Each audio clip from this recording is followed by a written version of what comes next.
Have you ever believed in destiny? Leah and Ethan's love story took them across the world, Paris, Venice, Tokyo, and maybe, just maybe, it's a sign that true love always finds its way. Where in the world are you watching this from? Drop your city or country in the comments. We'd love to know how far this story has traveled.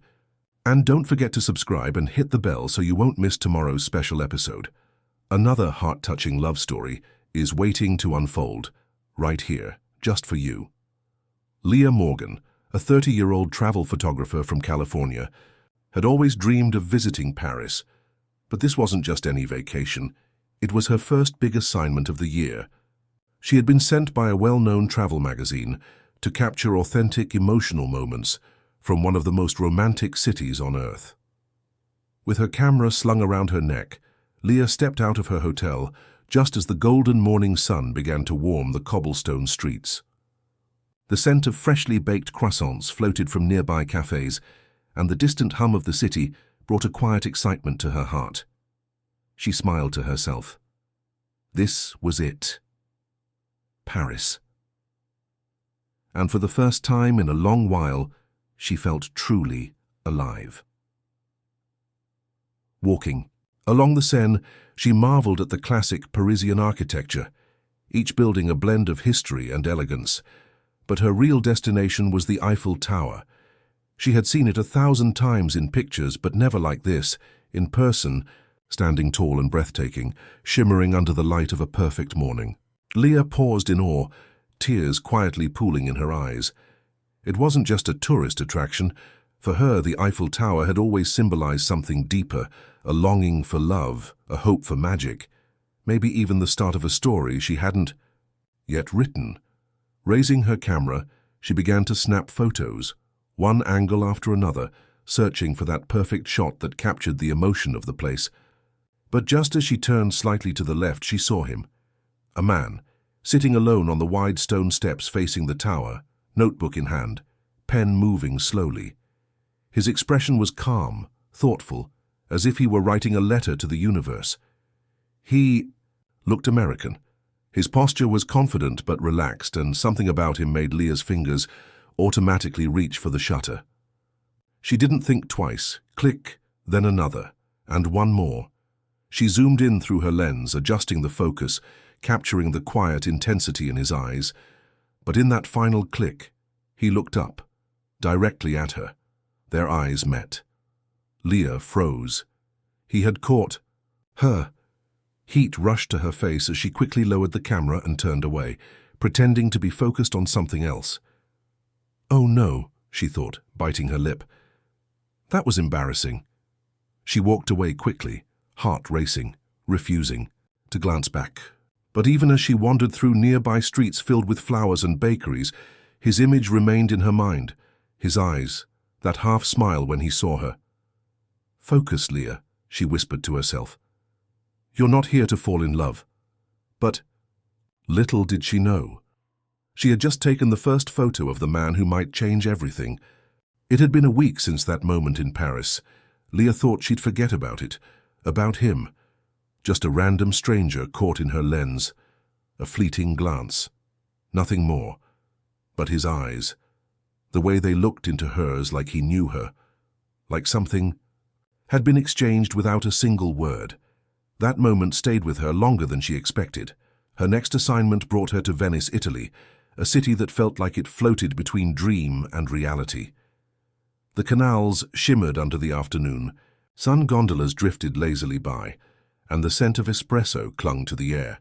As usual, Leah had her camera ready, looking for stories in the faces of strangers, in quiet alleyways, and in stolen moments of love. Then she saw it again.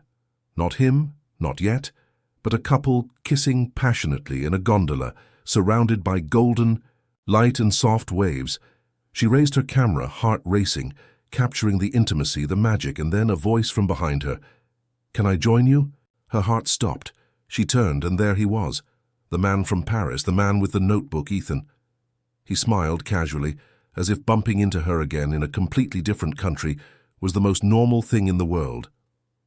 Mind if I ride with you? Leah stared at him, speechless for a second, unsure if she was dreaming. You're here?" she asked, her voice a little breathless. He chuckled. "Looks like fate has a favorite city after all." The gondolier motioned them to get in. Without thinking, she nodded, and moments later they were gliding down the Venetian canals together, just the two of them. The sun painted the old buildings in warm hues, and everything felt surreal. They talked, at first awkwardly, then openly. Ethan told her he was a writer, collecting love stories from around the world. He had been stuck for weeks in Paris, battling writer's block, until a stranger with a camera accidentally inspired him. Leah laughed, half nervous, half flattered. She admitted she was a travel photographer, chasing emotions through her lens. And just like that, a connection formed. But the ride wasn't all smiles. There was tension, an unspoken pull between them, mixed with hesitation. They were both travelers, both broken in some way, both wary of what they were feeling. Yet the chemistry was undeniable. As the gondola rocked gently beneath them, they sat in silence for a moment. "What are the odds?" Ethan said softly, glancing at her. "I don't know," Leah whispered, "but it's starting to feel like more than coincidence." Their hands brushed. She didn't pull away. And just like that, what began as a random photo in Paris had turned into something deeper, something unexpected, something neither of them were ready for but couldn't walk away from. And somewhere in the back of her mind, Leah wondered, was this really fate, or just a beautiful accident waiting to break? Her heart. After Venice, things shifted. Leah told herself it was just a coincidence. Two strangers bumping into each other in two different countries. That's all. But deep down, she knew better. There was something about Ethan that kept pulling her in, like gravity. Like fate was trying to say, pay attention. They started spending more time together, often unintentionally at first, then intentionally. Shared coffee in quiet cafes, evening walks along narrow streets, photography sessions, turned into late-night conversations. He made her laugh, she made him think. It was effortless, until it wasn't. Because the more they grew close, the more the walls started to rise. Leah had always guarded her heart. She'd loved before, deeply, painfully. And when it ended, it took parts of her with it. Since then, she'd vowed never to give everything away again. Not unless she was sure. Ethan, on the other hand, was harder to read. Charming, smart. Always asking about love stories, but never sharing his own. He talked about commitment like it was a distant country he'd never visited. Fascinating, but foreign. Then came Tokyo, bright lights, fast streets, a new assignment, and once again Ethan was there. 3 countries, he joked. Are we cursed or chosen? Leah laughed, but there was a flicker of fear behind her smile. She couldn't deny it anymore. She liked him, maybe even more than that. And that terrified her. One night, under the soft glow of cherry blossoms, with music in the background and a little too much sake in their system, they kissed. It was slow, hesitant, then full of fire. They didn't plan for it to happen. They didn't talk about what it meant. But when she woke up the next morning beside him, tangled in white sheets, heart pounding, she knew something had changed.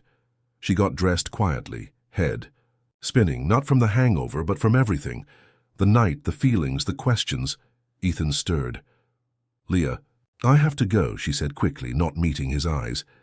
It meant something to me, he replied gently. She froze, then looked at him, half smiling, half breaking. It meant something to me too. And that's what scares me. They didn't label what they had. No boyfriend, no girlfriend, no expectations. Just 2 travelers crossing paths. That's what they told themselves. But it was a lie they were both willing to believe, because defining it would mean risking it. And risking it might mean losing it. The days that followed were confusing, hot and cold, close then distant. Leah tried to focus on her photos. Ethan buried himself in his writing, but the tension lingered, undeniable and unspoken. One night, she looked at him across a crowded street in Shibuya and thought, this could be something real. And at the same time, this could break me all over again, because love, real love, doesn't always come when you're ready. Sometimes it shows up uninvited in A new city, with the same pair of eyes, asking you silently, will you take the risk or run again? Leah left Tokyo with a suitcase full of photos and a heart full of confusion. The night she spent with Ethan wasn't something she could forget, no matter how hard she tried. It wasn't just the kiss or the way he held her like she was something he didn't want to lose. It was everything unspoken after. The silence. The emotional distance that crept in once reality hit. She sent him a message before flying out. Short, polite. Thank you for yesterday. I'll be in Greece next week for work, just in case you wanted to know. He didn't reply. Days turned into a week, still nothing.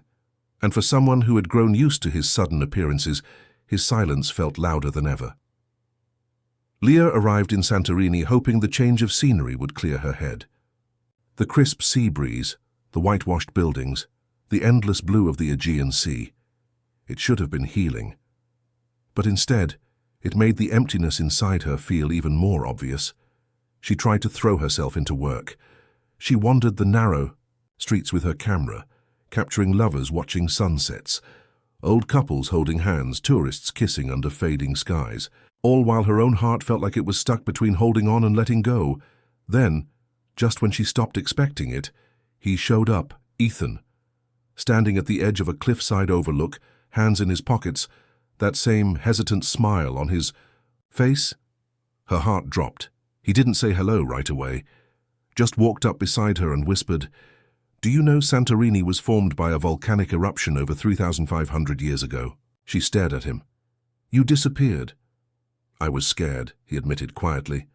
"Not of you, of what I was starting to feel." She crossed her arms, trying to stay strong. "You could have just said that." "I didn't know how." He said, "Because the truth is, I think I'm falling for you and I'm terrified I'll ruin it." And there it was, the confession that felt like both a gift and a warning. Ethan began to explain everything. His fear of commitment, the pressure he put on himself to be enough for someone, the way her honesty in Tokyo had shaken something loose inside him. But instead of feeling comforted, Leah felt her guard rising, because he was saying exactly what her ex once did. "I'm not ready. I'm afraid I'll hurt you." And this time Leah was done waiting for a man to make up his mind. "So," she stepped back. "We can't keep doing this," she said softly. "I can't be the one who teaches you how to love. I need someone who already knows." He looked crushed, but she wasn't finished. "Let's just be friends. No expectations. No more pretending we're okay when we're not." He nodded, though his eyes told her it hurt more than he let on. So they stood together, watching the sunset fall over the caldera, two hearts holding on to something they couldn't name, but were too afraid to lose, even if it meant letting go. Time passed. Leah moved on. At least she tried to. After Santorini, she returned to work with a quiet heaviness. Country after country, assignment after assignment, but something always felt missing. Ethan wasn't messaging her anymore, and she stopped reaching out. Their last conversation played in her mind like a broken song. She had drawn the line, let's just be friends, but her heart had never really meant it. She visited Bali, Sydney, Mexico, capturing couples in love, old friends reuniting, new parents cradling babies, and every time she clicked the shutter, she couldn't help but wonder, where was he now? Was he writing about someone else? Had he already moved on? Then one day, her agency emailed her an invitation, an international photography conference back in Paris. Her heart skipped. Paris, where it all began.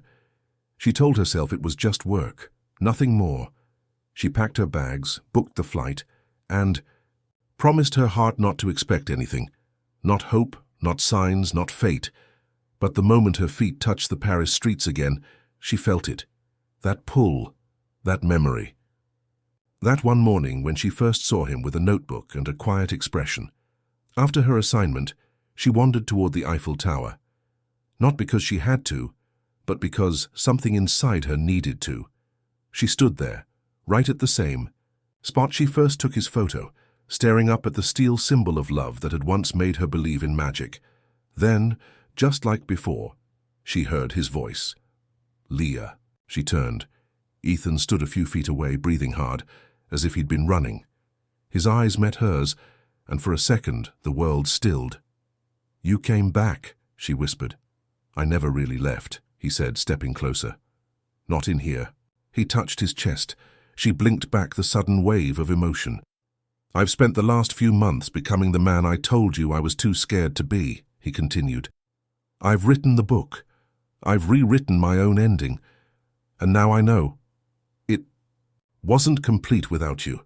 Tears threatened to spill, but she held them. "I was so afraid," she said, voice trembling. "Afraid to love you. Afraid it would hurt like before." "I know," he replied. "But this time, I'm ready to risk everything. For you." He reached out his hand. "I'm not perfect, Leah. I never will be. But I'm all in. No more what-ifs, no more running." She stared at him. This man who once disappeared, now standing in front of her, asking her to choose him. And finally she did. She placed her hand in his. "Then let's jump. Together." They kissed, right there under the Eiffel Tower, surrounded by memories, promises, and the certainty that this time it was real. Their story would become the final chapter of the book Ethan wrote, All the Love in the World. But for Leah, this wasn't the ending. This was just the beginning. What about you? Have you ever loved someone but were too afraid to take the risk? Or maybe, like Leah and Ethan, fate brought someone into your life again and again until you finally listened. We'd love to hear your story. Have you ever had a love that felt like it was written in the stars? Or maybe you're still waiting for that unexpected moment that changes everything. Share your thoughts in the comments below. Where are you watching from, and what part of this story spoke to your heart the most? Your words might inspire someone else to believe in love again. And who knows, maybe fate is already working in your life, quietly leading you to someone special. Don't forget to like, subscribe, and hit the bell so you won't miss tomorrow's episode, a brand new love story that just might speak to your soul. We read every comment and your voice matters here. This isn't just a channel. This is a community of hearts who still believe in love.